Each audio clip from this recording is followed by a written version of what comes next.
This is a story about ascension and downfall, victory and loss. Tomatoes, both fresh and rotten. Alright, let's talk about Paddington 2. Recently, the review aggregator Rotten Tomatoes created the RT Archive, which is kind of an archive of a bunch of old reviews, film critiques, film writing from the past 100 years. And on April 28th, 2021, they discovered an 80-year-old 1941 review of Citizen Kane. And it was not pretty. Until that point, Citizen Kane had had a 100% score on Rotten Tomatoes, which means 100% of reviews of that film were positive. Now, until that point, Citizen Kane was technically the top movie on Rotten Tomatoes. There are quite a few movies on Rotten Tomatoes that actually have 100%, but Citizen Kane not only had 100%, it had the most reviews out of that 100% class of all the films that had 100%. Now, because of this negative review, Citizen Kane was officially demoted to 99% on Rotten Tomatoes, which means it was kicked out of its entire category. So every movie that has 100% is now ahead of that, which includes a Steven Universe movie, which is very funny. So after many years, Citizen Kane is no longer, according to Rotten Tomatoes, the greatest film of all time. So Citizen Kane was out, and the next highest reviewed, the next 100% with the most reviews on Rotten Tomatoes was officially Paddington 2. And this was a big story. April 28th, this thing hit. I think it was all over Twitter. It was either people joking about how silly it was that Paddington 2 was #1, or Paddington 2 stands really being into it. Listen, that movie has Converse. This thing is good. We'll get there. So according to Rotten Tomatoes at the time, Paddington 2 was better than...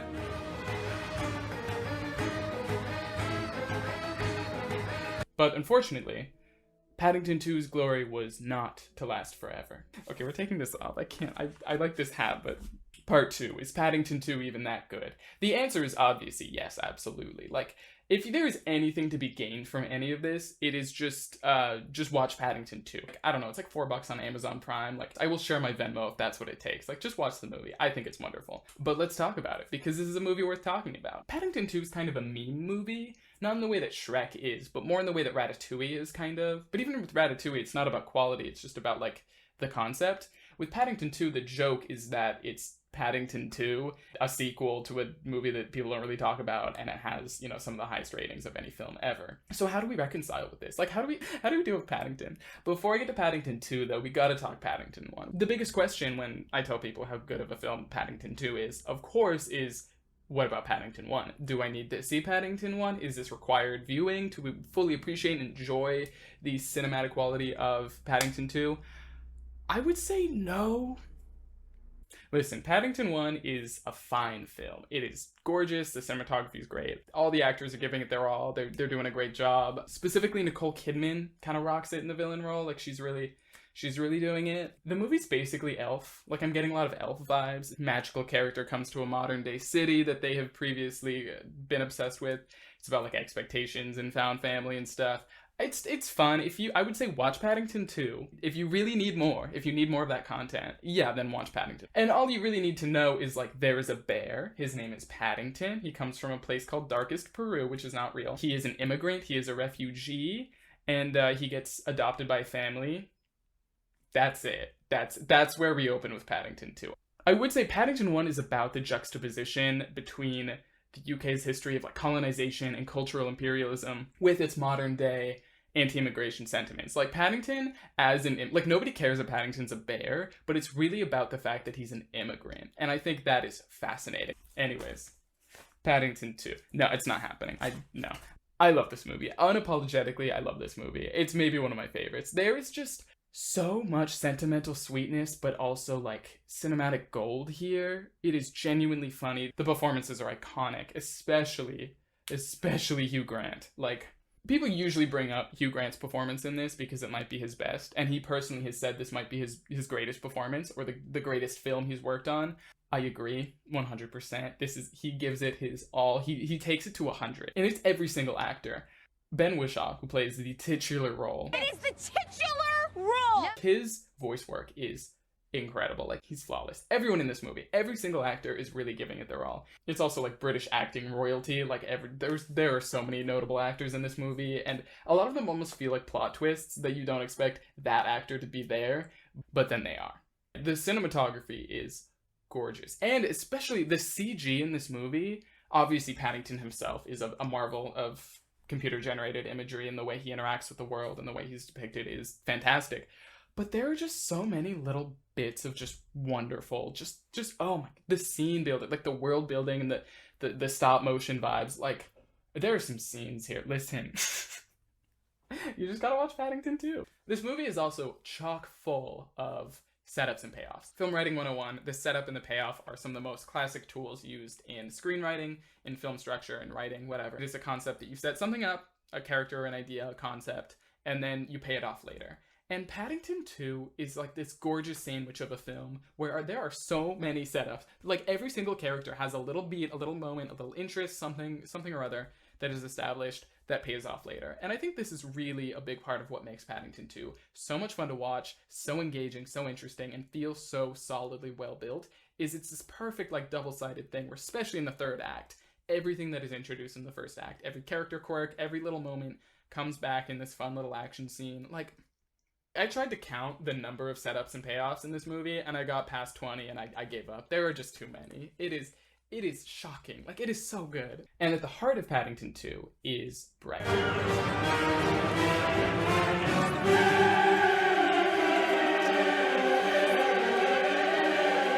I had to bring, like, you have to, listen, I would say if you're going to talk about Paddington at this point, you got to bring up Brexit, because there is a history here. So I will begin by saying that Paddington himself is, canonically, throughout his long tenure as a character since the 50s, an immigrant. He is a refugee. So Michael Bond, the author of Paddington, all the books and stuff, actually said that Paddington as a character was based on child refugees fleeing war-torn parts of Europe in World War II. There was once a war in the explorers' country. Thousands of children were sent away for safety, left at railway stations with labels around their necks, and unknown families took them in and loved them like their own.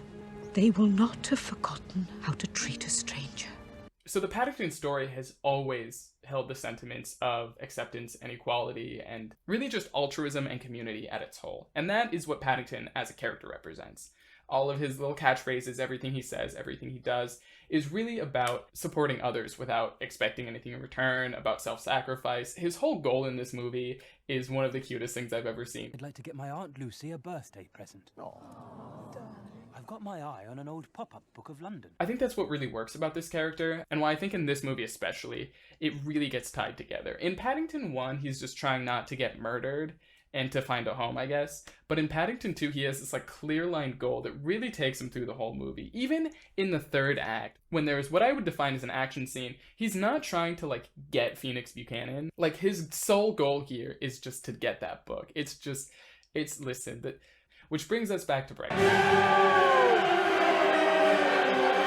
So Brexit really has its ties back to like Margaret Thatcher, like back in the 80s, is when you were kind of getting some rumblings of isolationism and this like anti-immigrant sentiment that really led us to where Brexit is now. My mummy says you hate foreigners. No, little girl, no. And in 2016, the UK voted to leave the EU in like this historic vote.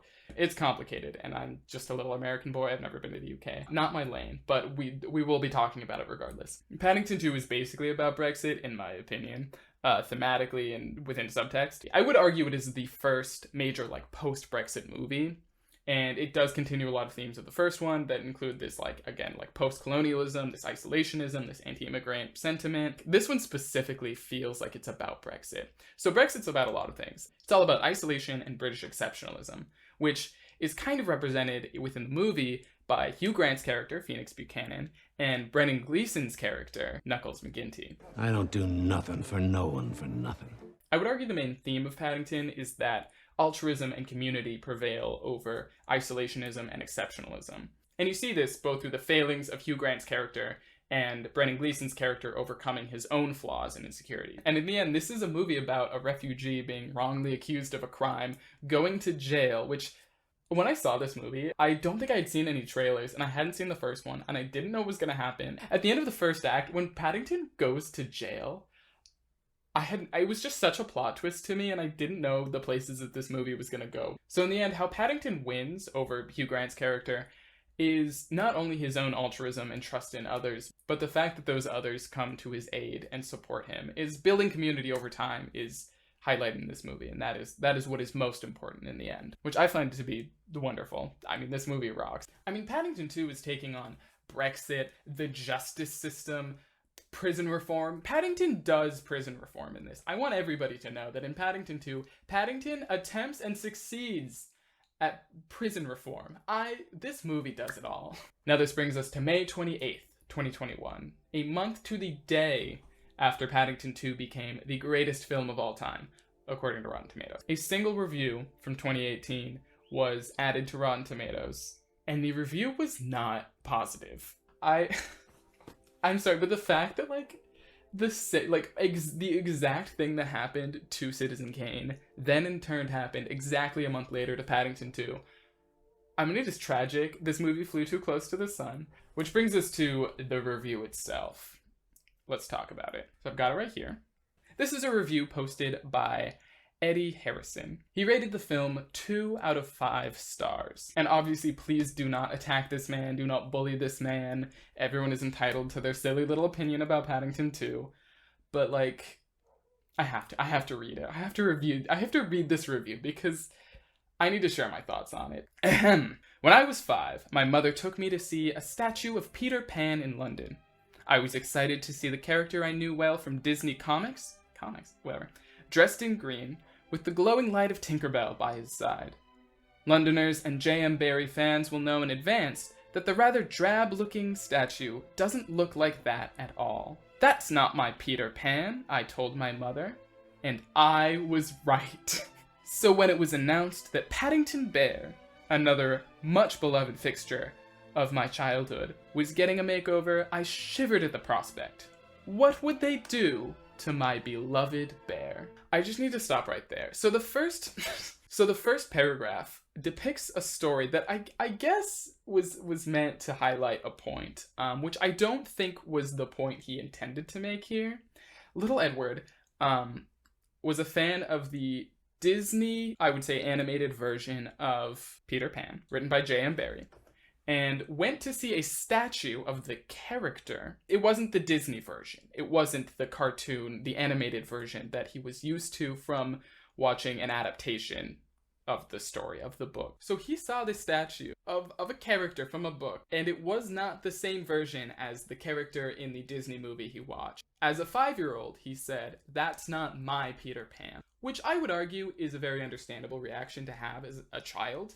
But to then, as a, I'm gonna guess 40-plus-year-old man, say, I was right. To agree with that child that, I mean, technically it was a statement of fact, but Peter Pan was a book. Your vision of this character is like an adaptation. It's an animated film. There are multiple versions of a character, is basically what I'm trying to say.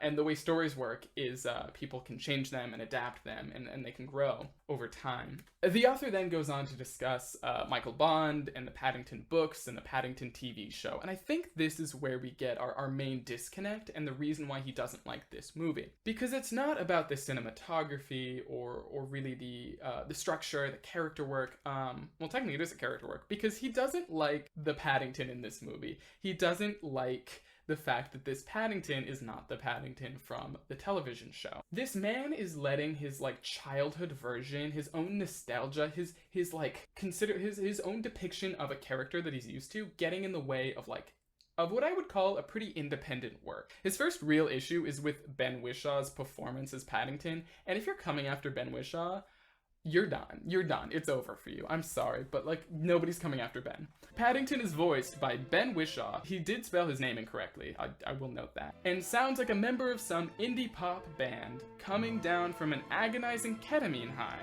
And that's just the start of what's wrong in Paul King's film. What? Like, I don't even know where he's getting that. His critiques are that he doesn't like Ben Wishaw's voice or his performance as Paddington, and he says instead of the button eyes and cheerful demeanor, this Paddington has evil, beady eyes and ratty fur, no. The charm is entirely missing from the two Paddington films. The actual Paddington can be seen below, and is an image of a plush Paddington. Like, this is technically not the original Paddington either. The OG original Paddington is technically a draw. I would say both the illustration and described character in the original books. Characters are changed and altered by depictions and like